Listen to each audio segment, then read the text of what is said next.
L'enregistrement. Bonjour à tous, bonjour à tous et bienvenue sur ce webinaire, opportunité de prospective, industrie.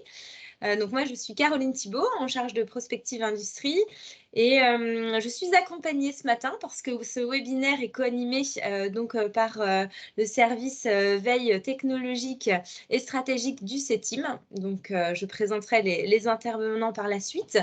Peut-être dans un premier temps, vous présenter ce qu'est prospective industrie, très rapidement pour ceux qui ne connaissent pas. Donc Gaëlle, je veux bien que tu... voilà, merci. Donc Prospective Industrie, en fait, c'est une action interrégionale qui est présente aujourd'hui dans 5 régions en France et bientôt 6, et donc qui permet de nourrir la réflexion stratégique des dirigeants industriels.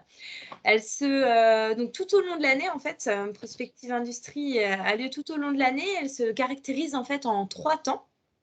Dans un premier temps, et sur chacun des semestres, donc on va justement collecter et analyser les informations qui sont annonciatrices de changement.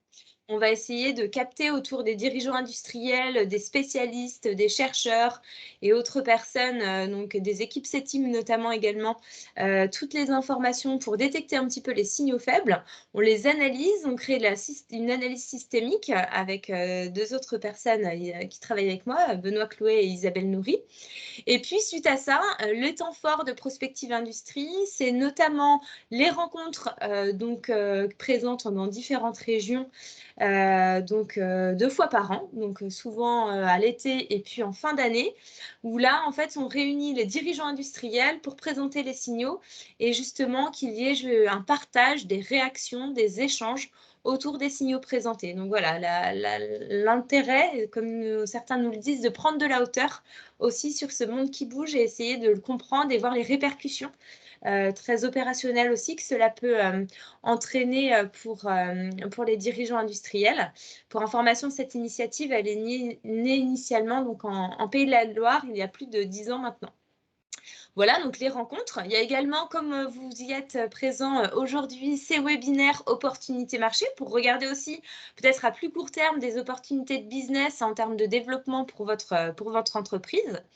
Et puis, toutes ces informations, nous vous les partageons via le site internet Prospective Industrie, industrie avec un S, que vous pouvez suivre, et également la page LinkedIn Prospective Industrie, dans laquelle on diffuse par la suite tous les signaux, mais également les témoignages des industriels présents à l'occasion des rencontres. Donc, n'hésitez pas, pour ceux que ça intéresse et qui ça n'est pas déjà fait, de vous abonner à la page LinkedIn. Voilà pour la présentation de ce qu'est Prospective Industrie. Alors, si vous êtes présent ce matin, c'est pour bénéficier, du coup, pour en savoir plus sur l'envol des mobilités douces et plus spécifiquement, regarder de plus près l'évolution et les tendances dans le marché du vélo électrique. Donc, je vais tout de suite laisser la parole. Donc, sur ce premier temps de présentation, il y aura également un second temps d'échange où n'hésitez pas à poser toutes vos questions, même dès à présent dans la partie conversation, mais il y aura un temps dédié à vos échanges par la suite. Donc avec Gaël Guégan et Jamel Bentoumi qui nous font le plaisir de nous présenter la présentation. Ils sont issus du service veille technologique et stratégique du CETIM. Gaël et Jamel, je vous laisse donc la parole. Merci Caroline. Donc, comme l'a présenté Caroline, l'objet de ce webinaire aujourd'hui, en fait, c'est déjà dans une première partie, vous présenter quelques informations autour des mobilités douces. Qu'est-ce qu'une mobilité douce? Un peu les actions régionales qui existent et les innovations qui sont en train d'émerger. Et dans une deuxième partie, donc, faire un focus sur le marché du vélo électrique. Alors, si on introduit le sujet, oui, tu peux passer à la... Voilà, si on contextualise en fait le sujet, en fait, on se rend compte qu'actuellement, de plus en plus de centres urbains sont congestionnés. Il n'y a qu'à partir à Paris pour voir que pour se déplacer en dehors des transports publics, c'est vraiment compliqué. Il y a des enjeux de pollution qui commencent à toucher certaines métropoles. On se souvient aussi des moments à Paris où il y a le déplacement binaire, non binaire, donc style avec type de numéro de plaque d'immatriculation, en fait, c'est pour essayer de réguler et de faire baisser les taux de pollution. Il y a aussi de nouveaux services en fait qui peinent à s'imposer, hein. On se rend compte que certaines villes sont en train, par exemple, d'enlever certains services à la mobilité qu'ils avaient mis en place, hein. Je pense notamment aux véhicules en free floating, les véhicules Bolloré. Et en fait, il y a une multiplication et un besoin croissant de se déplacer des gens, ce qui pousse maintenant les métropoles et les offres de solutions à repenser la mobilité de demain. Voilà. Et si on passe aux enjeux, voilà. Donc, de ça, on tire quelques enjeux autour du transport de personnes et de marchandises, hein. C'est qu'en fait, au fur et à mesure des évolutions du besoin, il y a beaucoup d'évolutions qui arrivent et beaucoup d'enjeux qui émergent, en fait. Il y a une volonté des gens de mieux se déplacer, de, afin de mieux desservir certains endroits, hein. On pense notamment aux zones d'activité, hein, qui sont des fois très mal desservies. Il y a des enjeux autour de la congestion, comme je vous l'ai dit, des centres urbains, hein. De plus en plus, les centres urbains sont congestionnés, ce qui met un temps de retard, par exemple, sur les livraisons de marchandises et tout, à l'heure où les entreprises doivent être efficientes et efficaces. Essayer de gagner le moindre temps pour essayer de livrer de la marchandise en temps et en heure en centre urbain, ça commence à devenir compliqué, hein. Il y a aussi des objectifs en termes des objectifs écologiques à atteindre, hein. C'est faire baisser les émissions CO2 dans les centres urbains, hein. Depuis 90, on constate que les centres urbains sont de plus en plus pollués. Et il y a aussi une évolution de la réglementation en fait qui se veut et qui veut réguler le trafic en zone urbaine. On peut notamment citer tout ce qui est dispositifs et critères ou l'accroissement du nombre de zones piétonnes, hein, qui nous oblige à repenser en fait les déplacements de demain. Sans oublier en fait que le secteur du transport, hein, avec les prix de l'essence actuelle et de l'énergie, euh, essaye de trouver des méthodes en fait pour réduire ces coûts de transport qui commencent à augmenter pour certaines entreprises. Voilà. Donc, je vais vous présenter quelques mobilités douces, hein, qu'on voit émerger un peu. Alors, sur la mobilité douce, en fait, on a deux définitions distinctes, hein, ou pas distinctes, ou qui se regroupent, hein. Il y a une vision qui tend à dire qu'une mobilité douce, hein, c'est plutôt tout ce qui désigne un déplacement non motorisé, et une autre qui fait plus ressortir l'aspect développement durable ou toute mobilité qui est respectueuse de l'environnement. Donc, quid, est-ce qu'on prend en compte tout ce qui est téléphérique urbain? On a vu par exemple le téléphérique urbain s'installer à, à, à Toulouse ou les bus hydrogènes qui commencent un peu à émerger un peu partout en France. Est-ce que ça c'est pris en compte? Est-ce que on prend en compte le tuk-tuk ou l'hyperloop? C'est des questions que les gens se posent et aujourd'hui, en fait, la mobilité douce est globalement considérée comme une mobilité qui va, dans un premier temps, être respectueuse de l'environnement et répondre plutôt aux enjeux de la décongestion. Voilà. S'il te plaît, Gaël. Alors, en termes d'action territoriale, en fait, on a constaté depuis ces dernières années en fait, qu'il y avait plusieurs leviers en faveur des mobilités douces, hein. Il y a des aides pour les industriels, hein, avec plusieurs plans, le plan vélo, le plan à vélo 1, le plan à vélo 2. Il y a un panorama intéressant pour les industriels de financement, hein, ou des financements en fait, qui aident à développer de nouvelles mobilités, hein, que ça soit du vélo, de la mobilité aérienne urbaine, etc. Il y a aussi en fait une aide plutôt à l'aval, hein, chez le consommateur où il y a plusieurs métropoles ou plusieurs régions qui aident les consommateurs en fait à acheter des vélos. Ça veut dire qu'on a vraiment un plan de soutien sur toute la chaîne, hein, du producteur au consommateur. Donc, on constate bien qu'il y a cette volonté, en fait, de créer une filière, de la renforcer du producteur au consommateur, en renforçant l'offre et en consolidant la demande. Voilà. Il y a aussi plusieurs lois, hein. Par exemple, le 26 décembre 2019, il y a la loi d'orientation des mobilités qui a été publiée dans le journal officiel et qui met en fait une aide incroyable, hein. On est autour d'investissements à la hauteur de 14 milliards d'euros sur 5 ans qui ont été mis entre 2017 et 2022. Et comme je vous l'ai présenté un peu rapidement avant, hein, le levier réglementaire, hein, avec l'émergence en fait de cette sensibilité à l'écologie, hein, beaucoup de villes essayent de mettre des réglementations en fait en faveur de ces mobilités, hein. Donc c'est des politiques de management de la mobilité, c'est des zones à circulation restreinte, c'est des zones où on va de piétoniser, etc., etc. Voilà. Donc, la planche suivante, s'il te plaît. Donc voilà, je vais vous présenter un peu quelques mobilités qui sont intéressantes pour vous, industriels, hein, et qui émergent, hein. On prend par exemple la trottinette, hein, ou les petits engins personnels de glisse urbaine, hein. Si on va sur Paris ou dans une grande métropole, on constate que beaucoup de gens commencent à adopter cette technologie, hein. Elle a un environnement favorable, hein, parce que ça permet de se déplacer dans des environnements très denses. Donc, les gens s'intéressent à ce moyen de transport. Donc, il y a vraiment une demande qui commence à émerger, qui commence à se renforcer. La maturité du service, elle est opérationnelle. Actuellement, il y a beaucoup d'entreprises, on va dire, asiatiques qui sont sur le créneau, hein. C'est du Xiaomi, du Cabot, qui sont offreurs et constructeurs de ces solutions. Il y a aussi Seat, hein, qui développe. Il y a quand même quelques industriels français qui essayent en fait de travailler sur ce type de mobilité. Voilà, qui sont les trottinettes ou petits engins personnels de glisse urbaine. Ensuite, nous avons Gaël. D'accord.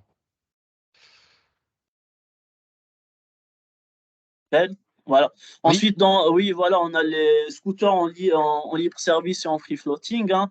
Il y a beaucoup de solutions qui sont aussi développées au sein des métropoles, hein. C'est essayer d'offrir donc une solution qui permet en fait de se déplacer rapidement, qui peut répondre potentiellement aux enjeux de congestion. Là aussi, en fait, on a une maturité de service qui est très élevée.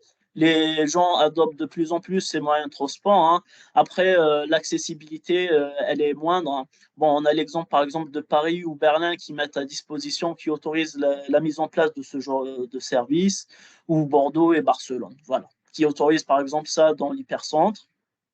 Ensuite, nous avons aussi les PRT, alors les Personal Rapid Transit, hein, par exemple. Donc, c'est un moyen de transport, c'est mi-tramway, mi-navette autonome, hein, c'est un moyen de transport en fait qui est mis en place dans aussi plusieurs métropoles. Alors pour l'instant, cette mobilité, elle est mise en place en fait pour permettre de se déplacer le plus souvent vers l'aéroport, hein. C'est pour faire des rapprochements campus, aéroport, centre-ville urbain, aéroport, hein. Mais par exemple, dans les villes de Masdar City ou à Abu Dhabi, on imagine bien utiliser ou mettre en place ou développer ce moyen pour que les gens puissent euh, se rendre en centre urbain ou en centre dense. Voilà. Il y a aussi, donc, comme je vous l'ai dit, c'est mis en place dans des aéroports, hein. Par exemple, il y a la connexion Heathrow Airport Londres. Il y a et en Corée du Sud, cette technologie et cette mobilité a été mise en place à Sucheon Bay, voilà, depuis 2014. Donc c'est vraiment une mobilité qui est assez mature là aussi, hein. Elle est en opération. L'environnement ici aussi est favorable, hein. Donc voilà, tout dépendra après des centres urbains de si oui ou non ils veulent adopter cette mobilité innovante. Mais en tout cas, ça existe depuis longtemps et maintenant, on est plus dans une phase de démocratisation de cette mobilité. Voilà. Si on passe à la planche suivante, on entrevoit du coup la navette autonome, hein. Alors les navettes autonomes, on les voit pousser un peu partout dans les zones d'activité, par exemple comme des champignons, hein. Par exemple, on a la ville de Lyon en fait qui accueille dans le nouveau quartier Confluence une expérimentation avec une navette autonome, hein. Ils ont fait ça alors avec Navia, hein, Navia qui offre la solution et Keolis qui l'exploite, hein. Donc, ils ont fait ça sur 5 arrêts, hein. C'est réparti sur 1,5 km de voies semi-dédiées. Et il y a une volonté, en fait, aussi de développer cette mobilité. Il y a Transdev qui est testé à Rouen, par exemple, hein, où il y a, par exemple, en 2017, fin 2017, en fait, les salariés du parc à faire Orly-Rungis, hein, ils ont pu aussi bénéficier de navettes autonomes qui permettaient en fait de leur desservir leurs entreprises et notamment les restaurants entreprises auxquels ils allaient. Voilà.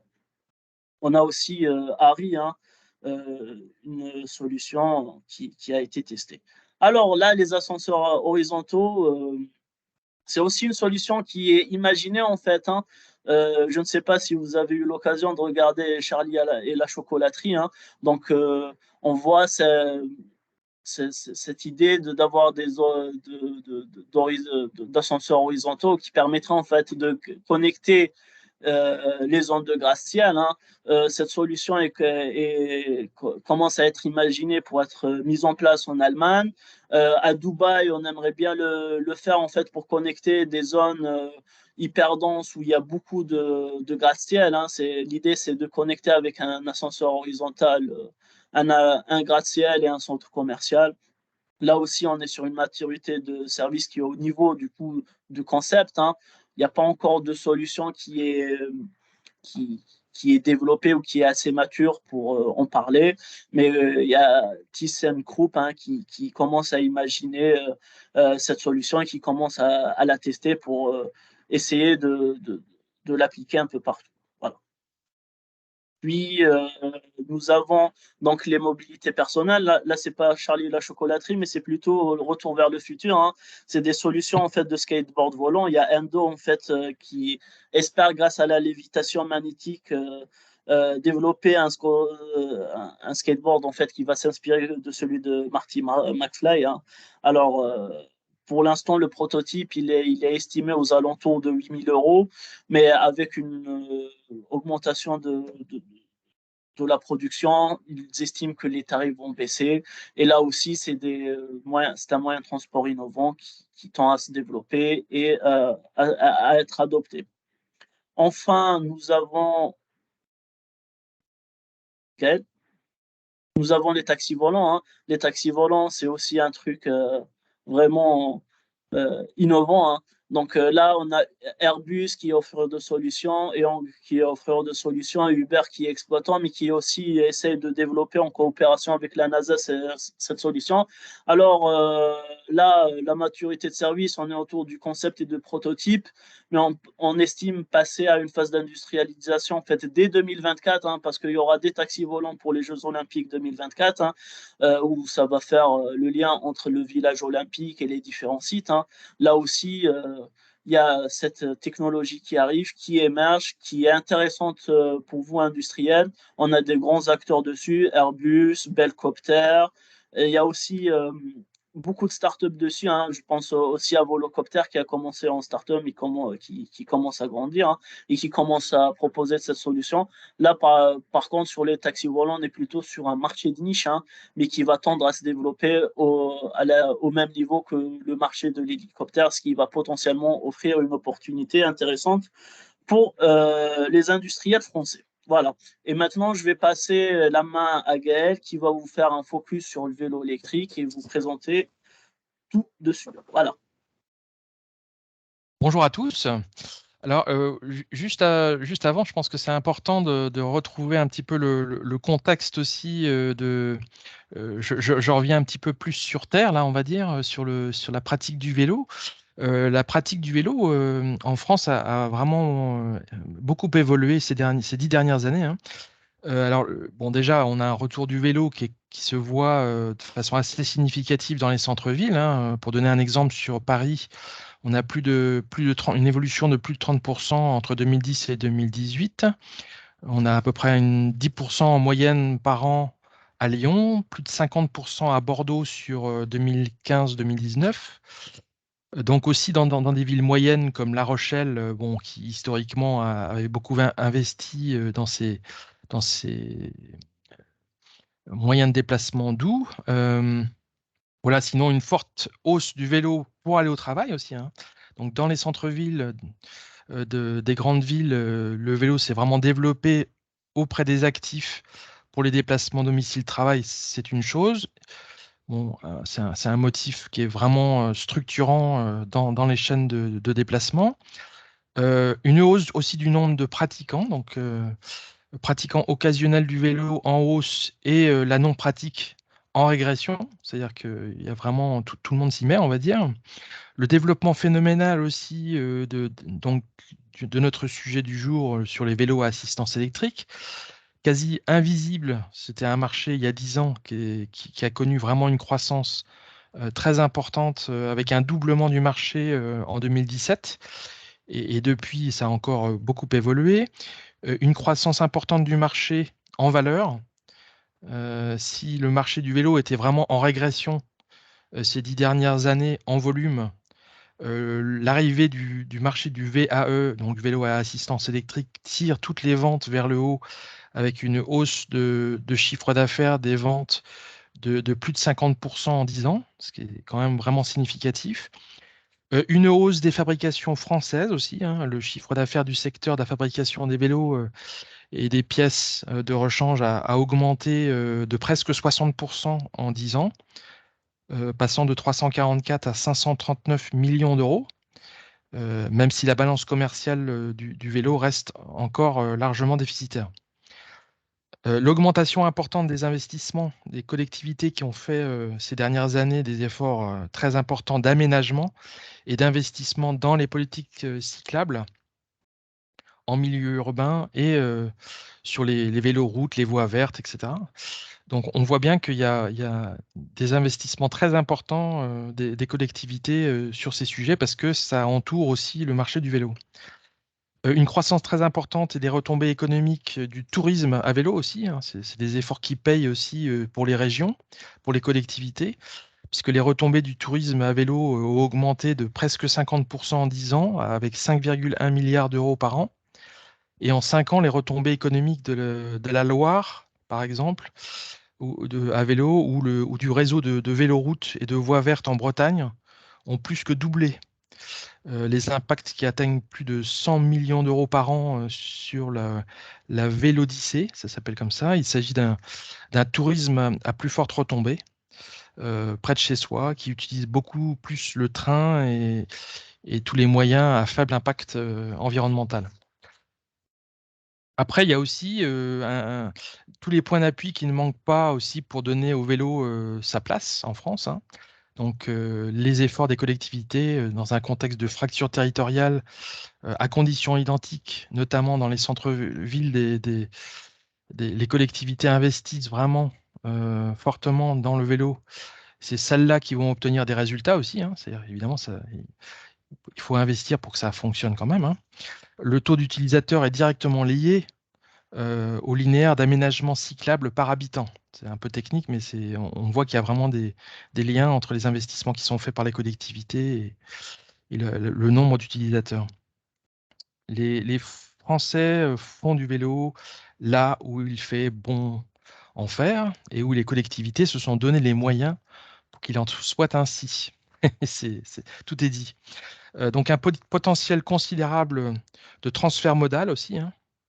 65% des déplacements du quotidien se font sur moins de 5 km.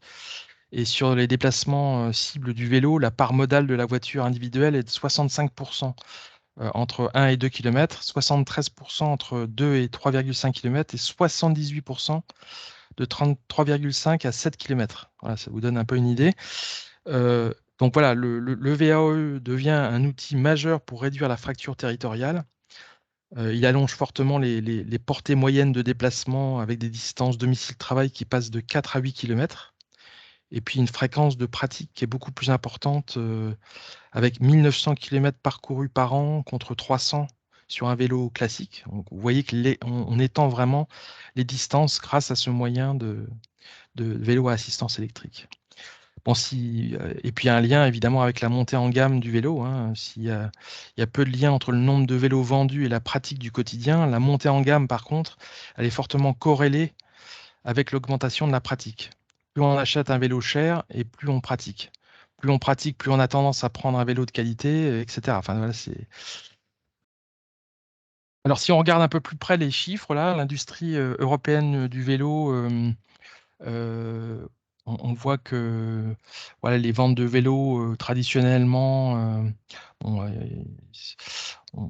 a quand même un volume relativement important de 19,8 millions en 2019. Ça a encore augmenté ces dernières années, avec principalement l'Allemagne, mais vous voyez aussi la France, la Grande-Bretagne, l'Italie. La production, c'est ça qui est intéressant aussi. La production est relocalisée aussi en Europe et en France. Donc là, on voit qu'en Europe, la part des vélos électriques dans l'ensemble de la fabrication des vélos a tendance à augmenter. Cette tendance se confirme. La production des pièces détachées et accessoires se fait aussi dans l'Union européenne. En particulier, les grands producteurs, ça n'apparaît pas forcément ici, mais les grands producteurs, le Portugal, l'Italie, l'Allemagne, la Roumanie, etc. Donc on voit que on a un marché qui est quand même vraiment significatif. Là, c'est des chiffres qui sont de 2019.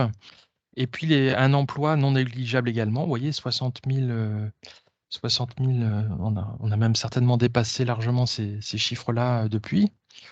Donc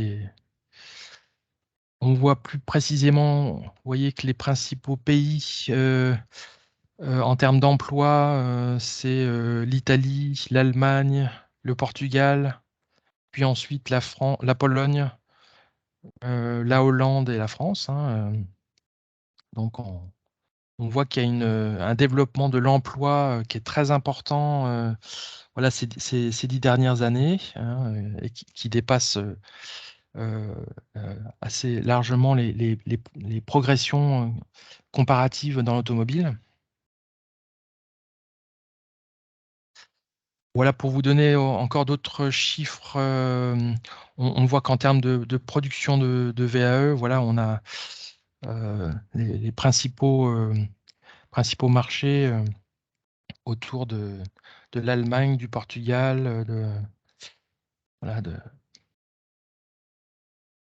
le lien entre les achats et la production de vélos. La production n'est pas toujours suffisante pour alimenter l'ensemble de la demande selon les pays. Et donc, c'est aussi pour ça que la balance commerciale peut être défavorable, parce que la montée de la croissance de ce marché et des besoins des consommateurs n'est pas toujours couverte par la production de chaque pays. Voilà, pour vous donner quelques chiffres sur le marché français qui est vraiment tiré pour le coup par la valeur. Hein, et donc on voit que le prix moyen du vélo du coup a augmenté un petit peu ces dernières années, notamment avec l'électrification du vélo. Hein, le dernier chiffre, on a une augmentation de 11% du prix moyen du vélo en valeur à 794 €. Voilà. Donc quand même une croissance significative. Et cette année, le contexte industriel a été assez compliqué, hein, parce que évidemment, on a eu des difficultés d'approvisionnement, notamment en lien avec le Covid et la crise énergétique actuelle. Donc l'indisponibilité des containers et voilà, une logistique plus compliquée, une flambée évidemment des coûts des transports aussi qui a pu avoir un effet aussi favorable sur le vélo, notamment pendant la période Covid. Une tension sur les produits aussi, un allongement des délais hein, pour trouver les différentes typologies de pièces qui peuvent bloquer aussi la production globale. Voilà, c'est un combat permanent. Hein. Il y a beaucoup d'efforts qui sont mis en œuvre pour compenser ces problèmes de distribution. Donc sur le marché français, on a vraiment une croissance qui a été aussi dopée par l'électrique. Hein. Vous voyez que c'est un marché qui devient quand même très significatif, hein, 3,4 milliards d'euros en 2021, avec une croissance de 43% du chiffre d'affaires en 2 ans. Un nombre de vélos toujours en croissance, vendus. On a maintenant un vélo sur 4 qui est un vélo à assistance électrique. C'est pareil, ça veut dire qu'aussi les personnes plus âgées aussi peuvent accéder au vélo.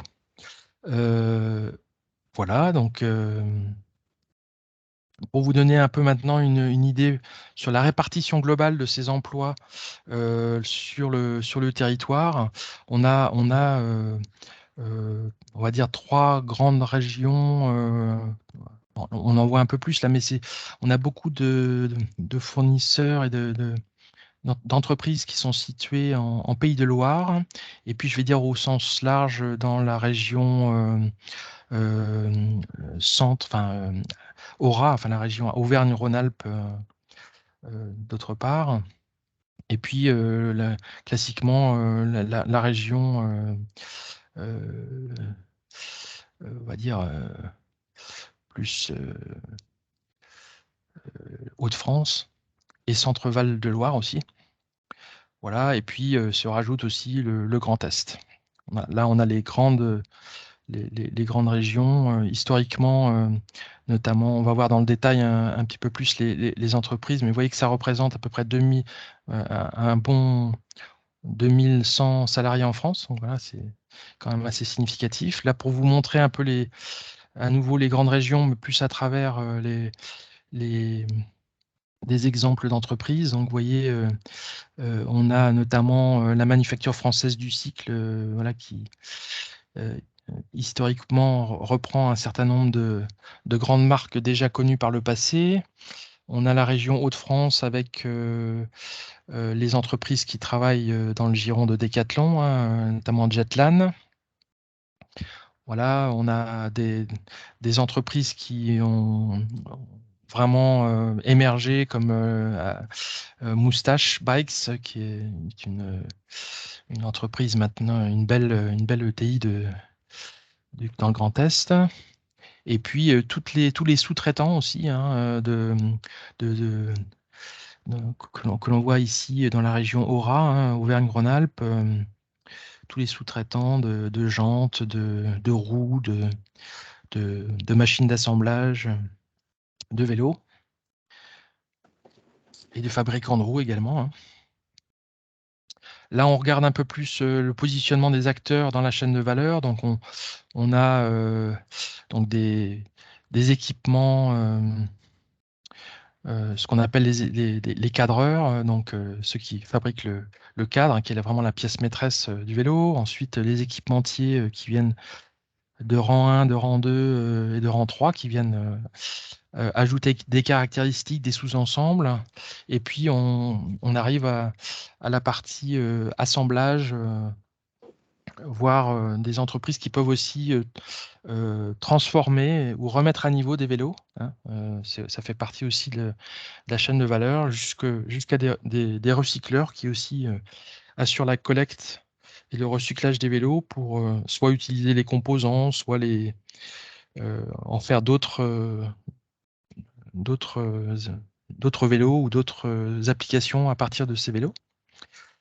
Voilà, et puis on a des rôles aussi un peu transverses avec les outilleurs, des entreprises qui proposent des machines spéciales ou des outils qui sont utilisés pour la fabrication des vélos, ou des aménageurs qui réalisent ou qui équipent des infrastructures qui favorisent du coup la pratique du vélo. Alors, voilà, si on se resitue sur on a 189 entreprises qui sont présentes hein, sur l'ensemble de la chaîne. Là, c'est pour découper un peu entre les activités dédiées exclusives, hein, dédiées au vélo ou des activités plus partielles. Donc là, on a quelques activités, quelques acteurs, notamment des activités partielles. Par exemple, Attaway qui fabrique des stations de recharge hydrogène. Oui, il existe des vélos à hydrogène.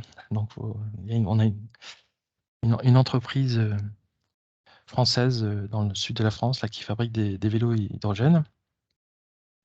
Ou alors des acteurs qui fabriquent du composite haute performance, hein, fabriquer les roues de vélo en carbone, ou voilà, d'autres sociétés qui fabriquent ou entretiennent des batteries à usage multiple, ou des stations mobiles de nettoyage, lavage des vélos, ou voilà, c'est quelques exemples, ou voilà, des spécialistes de l'autonomie, de la mobilité énergétique.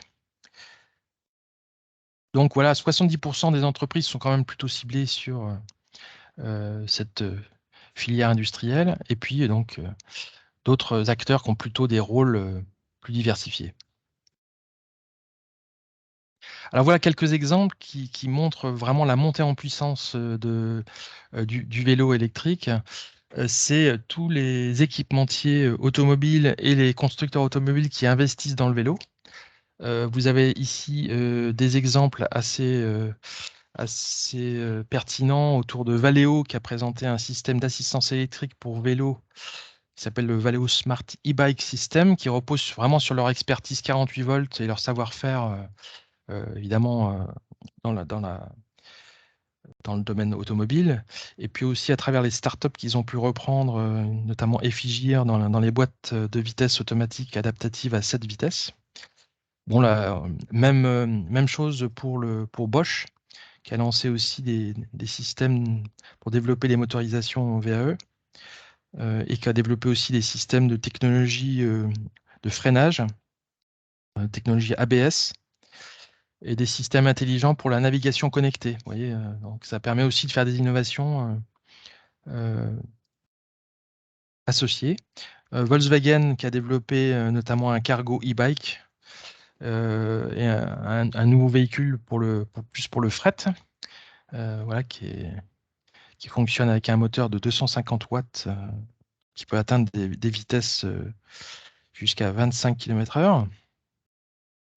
D'autres exemples, alors oui, je voulais quand même focaliser un peu plus sur Valeo parce que c'est vraiment intéressant comme évolution, parce que bon, Valeo, classiquement, on l'a en tête pour l'automobile, mais on voit qu'ici, on a un retour d'expérience autour de la boîte automatique qui a été mise en œuvre pour les vélos. On peut se dire, est-ce que c'est simple de passer de l'automobile au vélo? Bon, ça nécessite quand même beaucoup d'adaptation, hein, c'est évident, mais c'est un véritable challenge pour les équipes justement qui ont travaillé sur le vélo et qui doivent se remettre en cause et doivent voilà, essayer d'adapter des briques technologiques de l'automobile et les adapter pour ce nouveau marché. Donc là, on voit que 95% des pièces pour le vélo sont quand même vraiment spécifiques. Et donc, en termes d'outils de production, tout est nouveau, en quelque sorte. Les lignes d'assemblage, le moteur, l'actuateur, enfin, tout a été quand même, dans l'ensemble, plutôt des éléments nouveaux, mais le savoir-faire et l'expertise dans le 48 volts ont été quand même très, très importants pour avoir cette transversalité.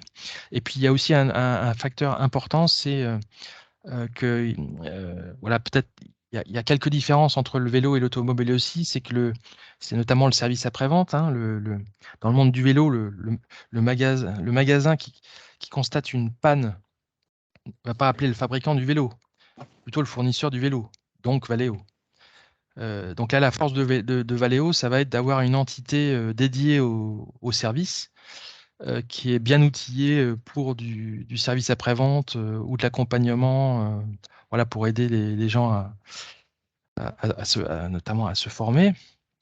Et puis après, il y a une motivation d'investissement qui était très forte aussi. Le marché du vélo en Allemagne a grossi de 100% ces dernières années. En Europe aussi, ça a été une croissance importante.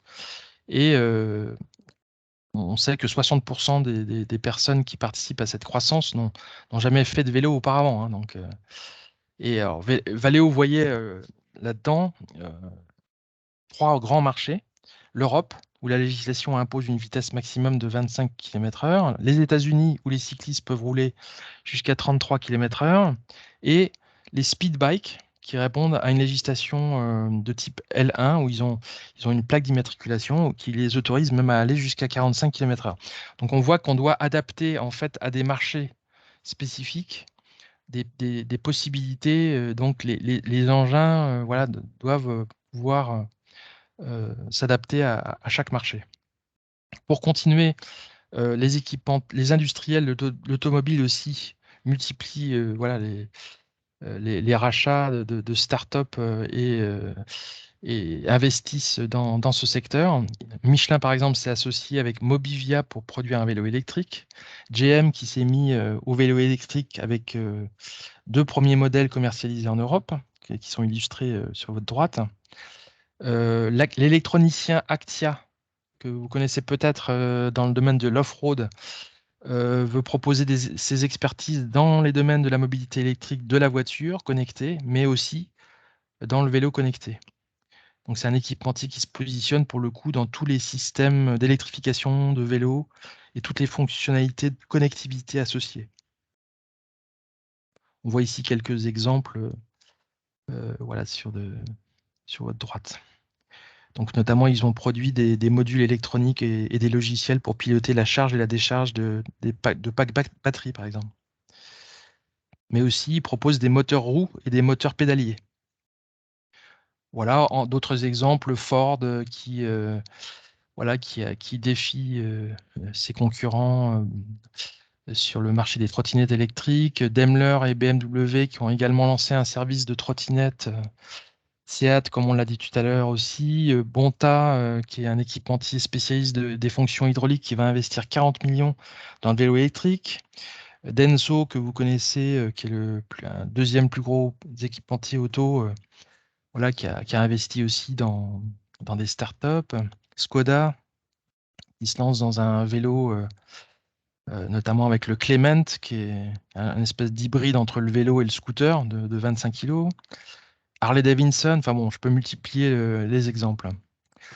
Voilà, alors on voit que on a une offre en termes de composants aussi qui est assez intéressante. On peut travailler sur toutes les différentes typologies de composants du vélo. Bon, je vais peut-être avancer un petit peu plus vite. Voilà, donc là, on a de la même façon que tout à l'heure, on a toutes les entreprises impliquées dans la production de composants, notamment les cadres, les fourches, tous les systèmes de motorisation, d'entraînement, tout ce qui est autour de l'énergie, des roues, des pneumatiques. Et puis aussi tout ce qui est bagagerie, remorque, éclairage. Voilà, enfin, il y a plein de pistes pour les équipementiers.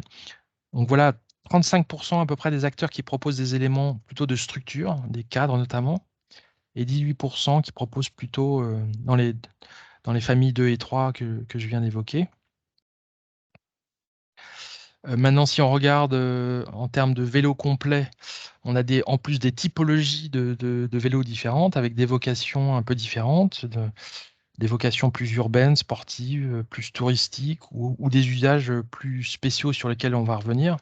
Donc là, on a plutôt là, c'est des 55% qui proposent des vélos à pédalage électrique assisté, et 83% des entreprises qui proposent au moins 2 types de vélos, et 52% qui proposent au moins 3 types de vélos.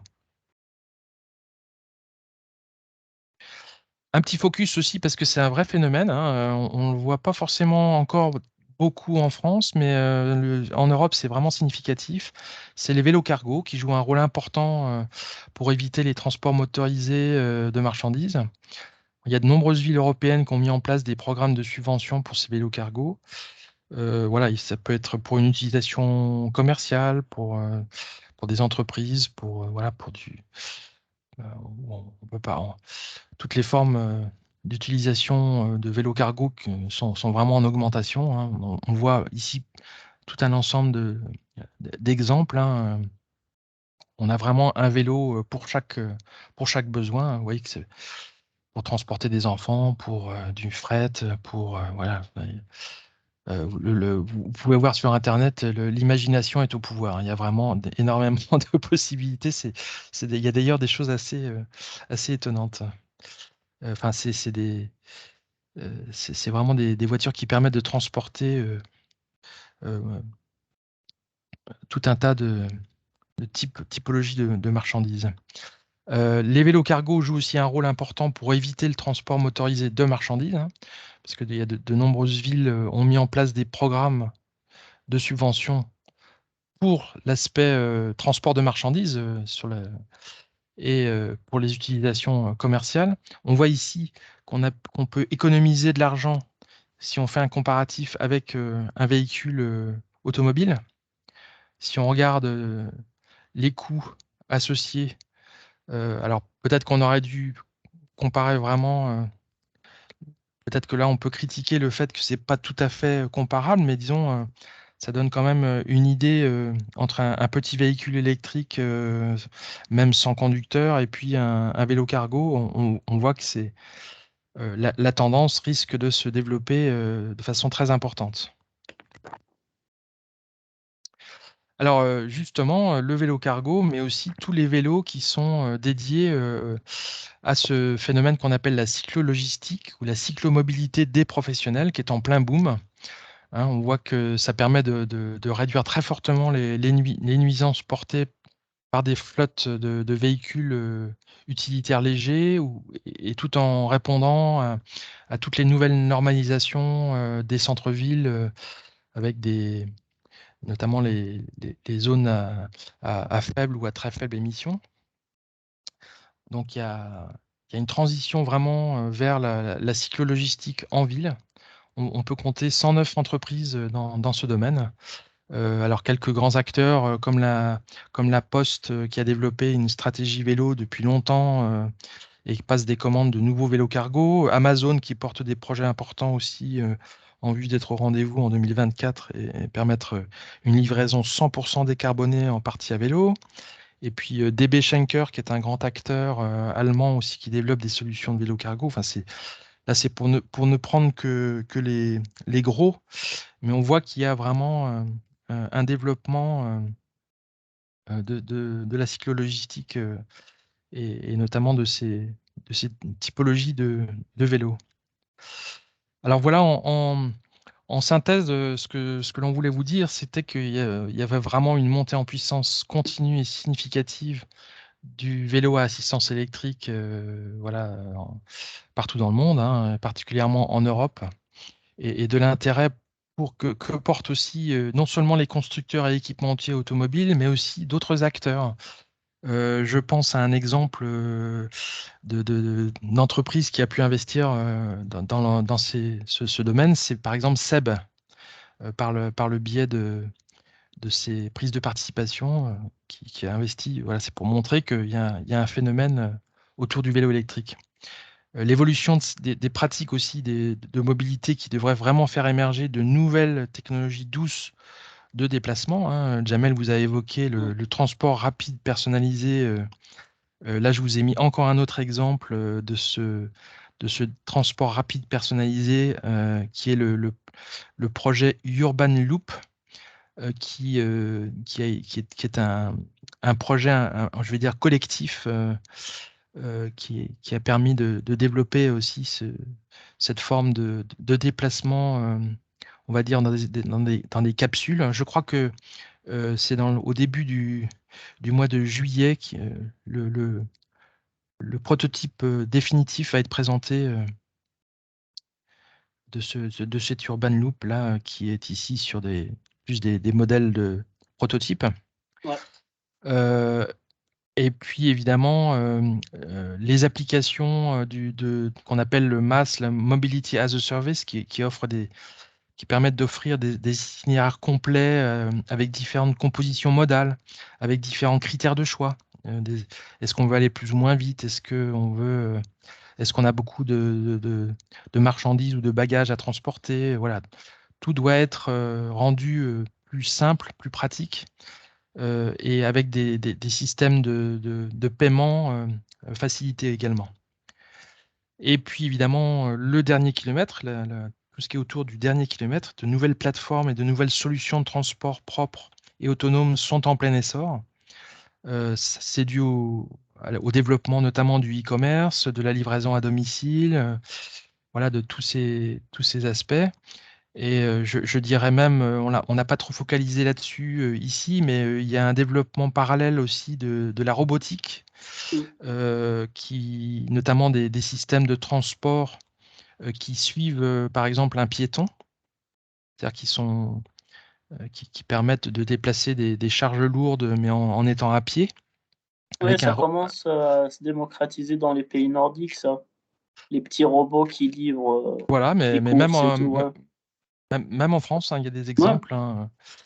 Voilà, bon, alors, on peut imaginer tout un tas de développements. Alors, vous voyez qu'on a mis encore un autre exemple pour ouvrir un peu le débat, mais on voit ici la société Carriole qui fabrique des remorques et des chariots électriques à destination des marchés de la logistique, du dernier kilomètre et du BTP. Donc, on voit que en partant d'applications du vélo, on voit que ça crée aussi un environnement qui est favorable à tout un ensemble d'entreprises qui développent des choses attenantes à ce marché.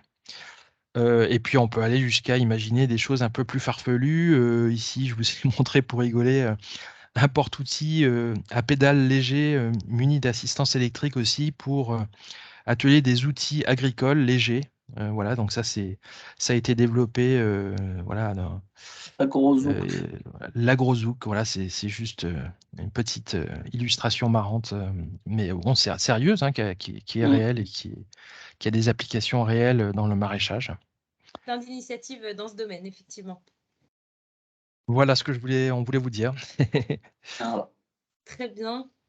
Parfait, merci beaucoup Gaël et Jamel pour cette présentation riche et complète. Alors il y a eu quelques questions que je vais soumettre et puis n'hésitez pas ceux qui souhaitent poser des questions complémentaires en live, c'est justement l'occasion aussi d'avoir un petit temps d'échange. Juste deux, trois questions qui ont été posées sur le chat, notamment par rapport au taux de renouvellement. Est-ce que le taux de renouvellement des vélos à assistance électrique, est-ce qu'il est connu, ce taux de renouvellement-là? C'est Jonathan qui posait la question. Jonathan, si jamais vous voulez compléter la question en live, n'hésitez pas à prendre la parole. Alors là, j'avoue qu'il faudrait que je regarde un peu plus. Non, je ne sais pas répondre à cette question. Ouais, est-ce qu'un vélo électrique, en fait, dure plus longtemps qu'un vélo pas électrique? Ouais.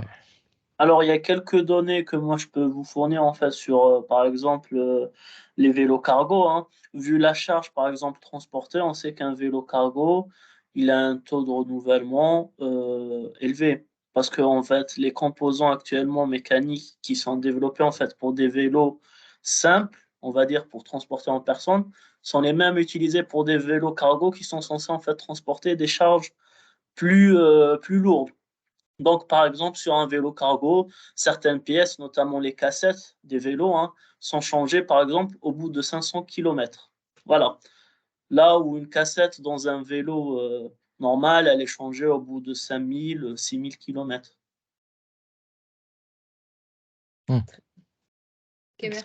Excusez-moi, je peux apporter une précision si vous le souhaitez? Oui, bien sûr. Ouais. Bien sûr, bien sûr. Je suis Monsieur Devaux, je suis président de la société Greenon et on est un fournisseur, un exploitant de services de mobilité vélo pour les entreprises et les territoires.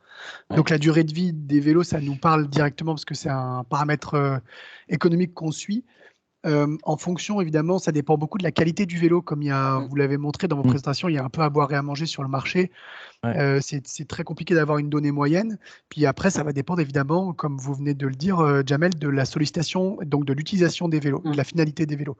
Mais pour un vélo électrique qui est utilisé par une personne, par exemple pour aller au boulot le matin, pour faire du domicile-travail, on va avoir une durée de vie qui pourra s'étendre globalement, en général, entre 36 et 60 mois. Donc entre 3 et 5 ans.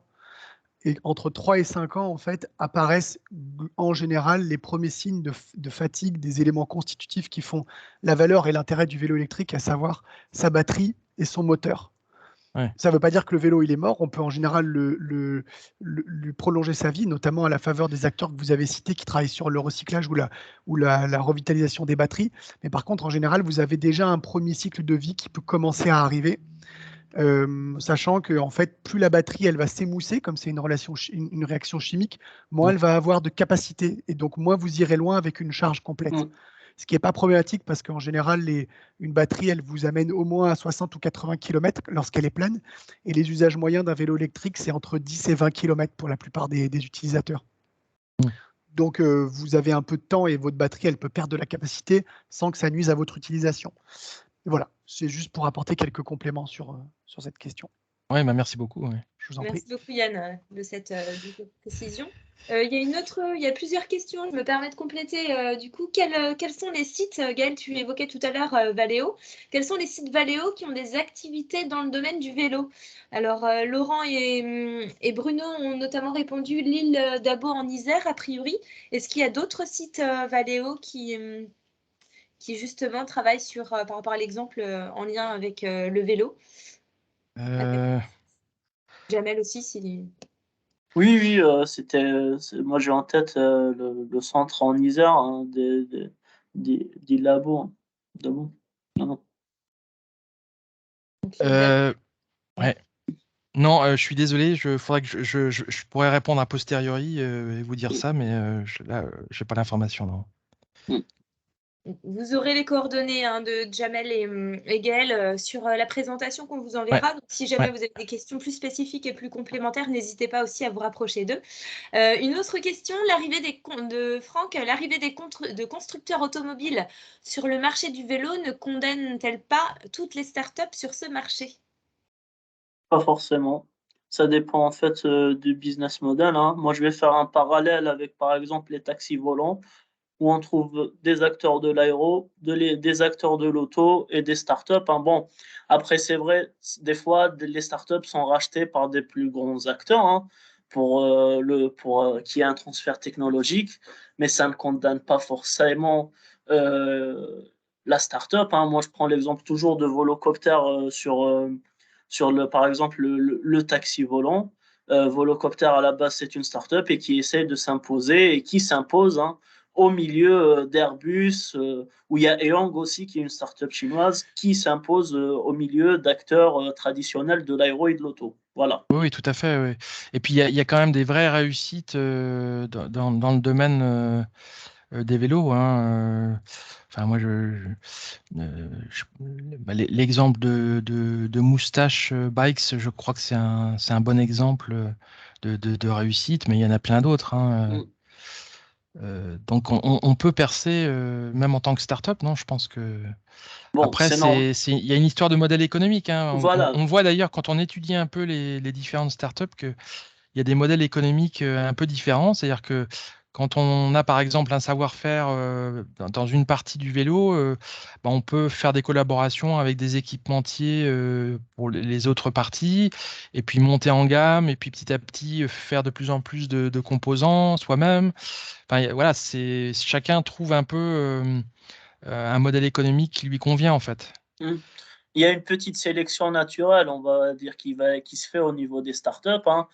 C'est pas le même nombre de startups qu'on retrouve au début et à la fin, mais il y a quand même des startups qui évoluent, qui émergent et qui, des fois, sont second best ou même qui ont des fois le monopole d'un marché. Voilà, donc tout dépend du modèle économique.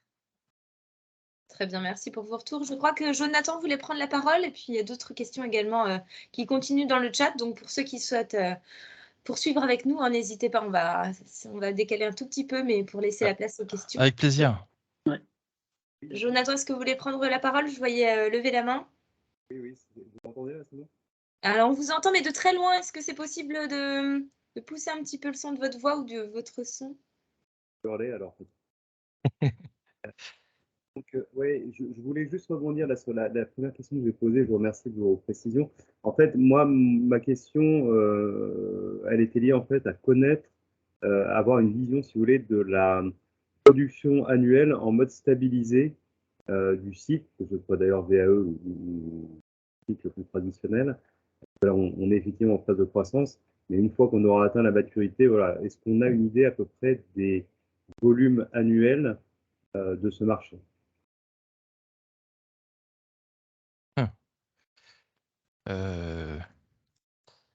Alors, tu as montré un graphique qui représente un peu les productions par pays en Europe au début, Gaël. Ouais. Non, ça c'est le. Voilà. Là, c'est les ventes de vélos. Oui. En fait, ça donne un peu une idée. Après, en production stabilisée, on va dire depuis 2019, c'est compliqué d'imaginer des volumes en production stabilisée, hein. Donc, en fait, si on part de cette année de référence, hein, on constate quand même, bon, là, on a la version en aval, hein, des ventes, mais ça donne quand même une idée, hein, en fait, des volumes, hein, autour des ventes de vélos électriques qui sont quand même intéressants. Par exemple, en France, en 2019, on était à 2,5 millions d'unités vendues, ce qui est quand même non négligeable. Après, avec un taux de renouvellement sur 5 ans, un marché croissant, il y a quand même une opportunité d'évolution pour le marché. Après, à voir et à analyser. Oui, je pense que ça nécessite une analyse plus fine peut-être. Tout à fait, ça c'est sûr et certain. Très bien. Merci pour ces éléments de réponse. Il y a Elodie qui posait la question concernant la gestion de fin de vie des batteries des vélos. Est-ce qu'il existe des moyens de collecte? Et elle posait la question, si oui, comment peut s'organiser la collecte? Et que deviennent justement ces batteries? Sont-elles réutilisées et ou recyclées? Donc, sur la notion de gestion de fin de vie des batteries de vélo.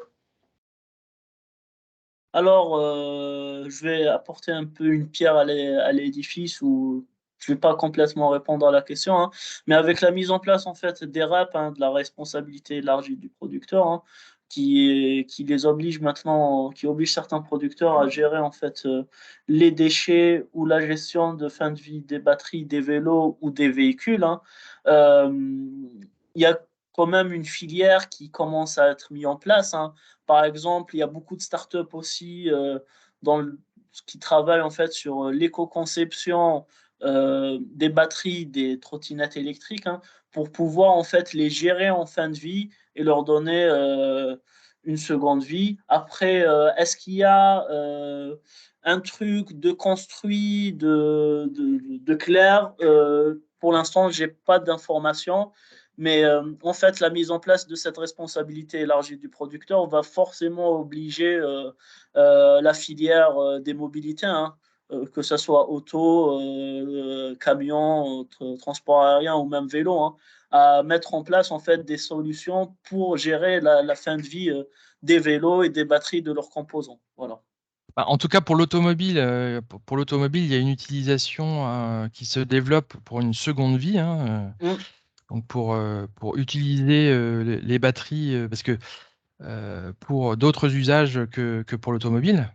Donc on peut supposer que les batteries utilisées dans le vélo vont suivre le même chemin, mais peut-être pour d'autres applications, voire les mêmes peut-être.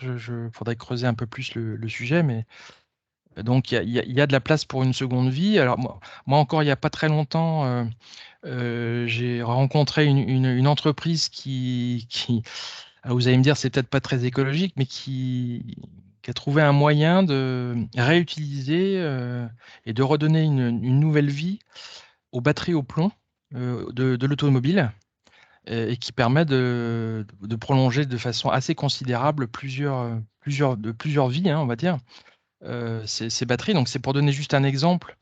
Donc l'équivalent va certainement se développer dans les années qui viennent pour les batteries lithium-ion. Et d'ailleurs, il doit déjà y avoir des exemples.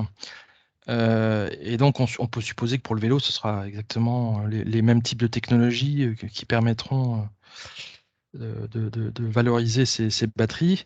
Et puis après, le recyclage, c'est vraiment, il y a vraiment des entreprises qui sont en train de se spécialiser pour le recyclage des batteries au sens large, des batteries auto, mais aussi des autres typologies de batteries.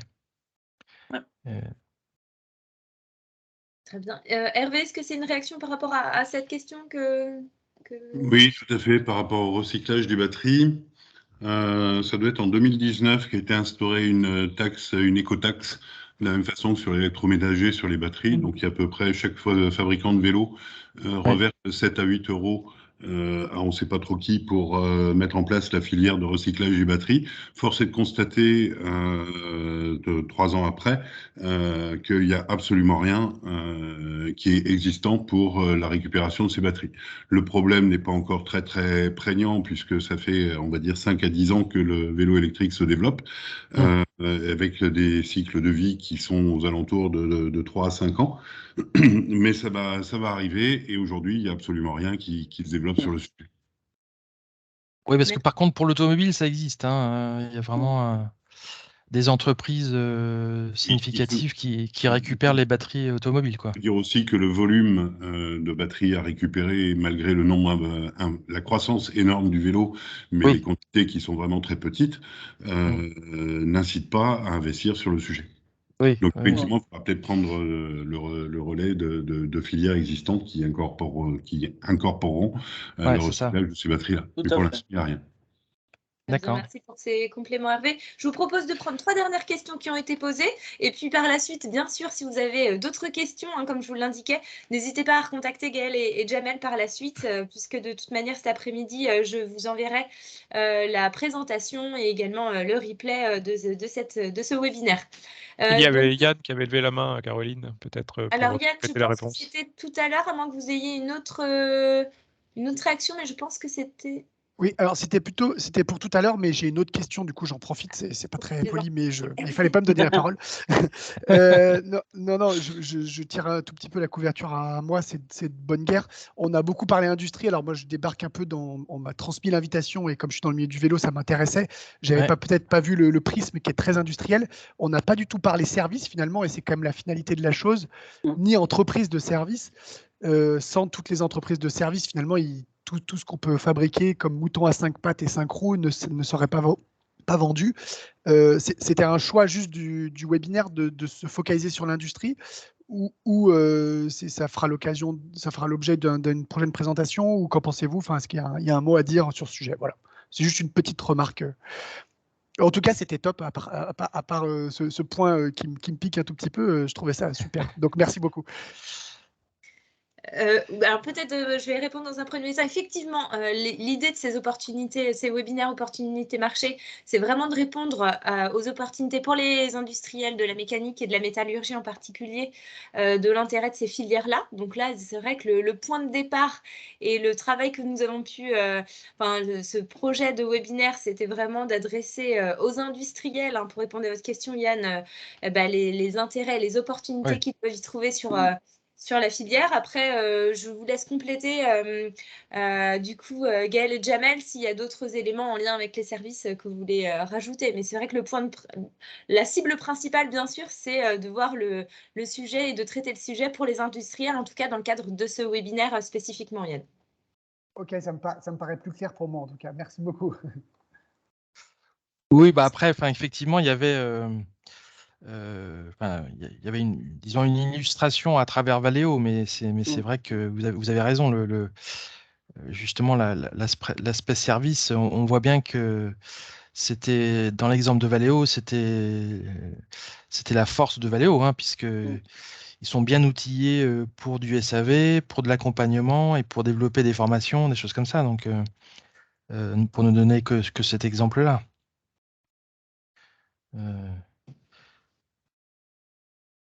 Très bien, merci pour vos réponses. On avance un tout petit peu parce que le temps passe. Est-ce qu'un label Made in France est envisagé? Est-ce que certains d'entre vous, est-ce que Gaël, Jamel, vous avez des réponses, ou peut-être d'autres personnes ici présentes? Alors, on va dire, il y a des volontés un peu éparses de vraiment faire un vélo made in France, hein, mais après, qu'est-ce qui est made in France? Est-ce que tout sera made in France ou est-ce que ça sera une partie? Ça, c'est des trucs, voilà, hein. C'est un peu compliqué là de parler. Est-ce qu'il y aura un label made in France? Ça, je pense, c'est plus Bah, un enfin, niveau. oui. Oui, c'est. Oui, moi, précisément pour le vélo, dédié au vélo, ça, je ne sais pas répondre. Bon, par contre, bah, il y a je crois qu'il existe une marque un peu générique made in France Oui, voilà. qui peut être apposée. Alors, il doit y avoir un cahier des charges pour pouvoir le faire, mais il existe en tout cas de façon générique je crois une marque pour avoir le label Made in France. Enfin, je ne veux pas dire de bêtises, mais il me semble que ça existe. Après, c'est pas forcément spécialisé sur le vélo. Voilà, on peut regarder et vous répondre dans un deuxième temps pour avoir une réponse plus précise. Très bien. Et puis, 2 dernières questions. Alors là, c'était plus en réaction avec le sujet qu'on évoquait tout à l'heure et la question en lien avec les startups. Aurélien Ouais. Citec, beaucoup de startups émergent effectivement. Est-ce que nous avons un retour sur le nombre de projets abandonnés et le taux de transformation, donc des sociétés qui passent en phase production? Est-ce que vous avez réussi à mesurer un petit peu ce retour sur le nombre de projets abandonnés et le taux de transformation? Non, moi, on n'a pas du tout focalisé là-dessus, mais j'ai envie de dire, c'est sans doute dans la moyenne de ce qui existe pour les startups en général, ni Ouais, plus ce ni qu'on moins. voit sur les Enfin, startups en général, c'est à peu près les 2 tiers qui ont une certaine pérennité, quoi. Mais bon, voilà. C'est un chiffre très moyen. Et après, effectivement, sur le vélo, je vois pas comment on aurait des stats plus précises. Très bien, merci pour ce retour. Et puis la dernière question, avant de se quitter, alors c'est Bruno qui la pose. Aujourd'hui, avons-nous de la production de cadres sur notre territoire? Est-ce qu'on produit des... oui. Attendez, je crois que je peux répondre même précisément. Il y avait une Qu'est-ce que j'avais vu? présentation là-dessus. Ouais, il y avait. Ben, la slide suivante où il y Oui, a la filière. c'est ça. Tu Voilà, par décomposes la exemple, chaîne de valeur.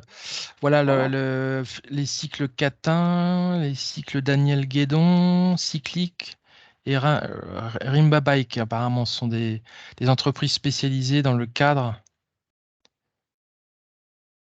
Dans le cadre, voilà. Donc des éléments de réponse et Bon, puis... c'est quelques exemples, il doit y en avoir bien d'autres, hein. Mais effectivement, après, c'est un peu comme dans tous les domaines, mais il faut le problème, c'est toujours d'avoir des éléments de compétitivité face à l'Asie, quoi, hein. Même C'est si ça. Hein. on a quelques barrières européennes qui heureusement sont un peu présentes, voilà, il y a quand même un prix, Ben, un prix à tenir, quoi, hein. comme toute mobilité, il y a du bas de gamme, du milieu de gamme et du haut de gamme. Donc, voilà.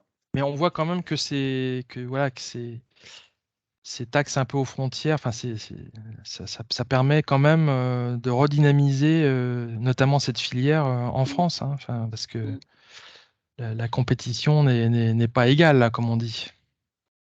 Oui. Il y a une ou deux personnes qui avaient levé la main. Est-ce que vous voulez prendre spontanément la parole? Et puis après, on se laissera, on se donne jusqu'à 12h16 pour cadrer un petit peu le temps d'échange parce qu'il faut bien s'arrêter malheureusement. Oui. Merci en tout cas de rester présent jusqu'au bout à tous. Je laisse la parole spontanée maintenant. Monsieur Muller, peut-être, j'ai vu que vous souhaitiez parler. Puis Hervé Tilloy également, je crois que... Oui, très rapidement sur la question des cadres. Il y a des industriels de l'Ain qui se retrouvent dans Mécabourg, qui ont monté une société pour construire des vélos, et notamment les cadres, hein. Donc ça démarre sur un certain nombre d'adhérents de Mécabourg. Je voulais juste le citer. Donc c'est des industriels de Bourgogne. Très bien. Merci pour la précision. Hervé, je vous laisse la parole et puis ensuite on clôturera. Oui.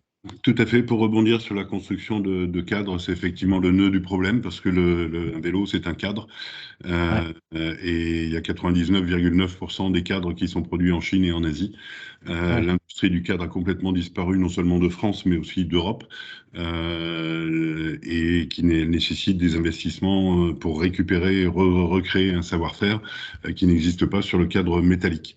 Les cadres qui sont produits en France sont des cadres plutôt à base de carbone, donc du cadre spécifique et haut de gamme, avec une construction complètement différente. Ça rebondit aussi sur le label Made in France. D'abord, quel serait l'intérêt d'un label Made in France? Est-ce qu'il ne serait pas plus intéressant d'avoir un label Made in Europe? Et avant de pouvoir mettre un label Made in France, il faudrait que le cœur du vélo puisse être fabriqué en Europe, ce qui est loin d'être le cas et pas envisageable dans un avenir proche, on va dire, ou envisageable. Tout à fait. Très bien, merci pour ces retours. Merci à tous pour votre présence. Merci beaucoup à l'équipe veille stratégique et technologique du CETIM pour votre contribution et tous ces apports d'informations. On vous donne rendez-vous pour un autre webinaire si ça peut vous intéresser. Certains d'entre vous sont déjà inscrits. Il aura lieu le 16 septembre. Donc pareil, sous le même format, en visio de 11h à midi. Et ça sera sur la thématique du rétrofit, donc avec impact et opportunité justement sur les business models. Donc Gaël et Jamel nous feront l'honneur de revenir sur notre webinaire pour nous parler cette fois-ci du rétrofit. Donc n'hésitez pas, vous aviez eu le lien d'inscription. Si jamais c'est un webinaire complémentaire qui vous intéresse, vous retournez sur ce lien d'inscription et puis nous vous renverrons justement le lien de connexion. Voilà, merci à tous. On vous envoie les éléments donc dans l'après-midi. On vous souhaite tous un bon après-midi et bon appétit surtout. Merci, à bientôt. À bientôt. Merci, au revoir. Bonne journée.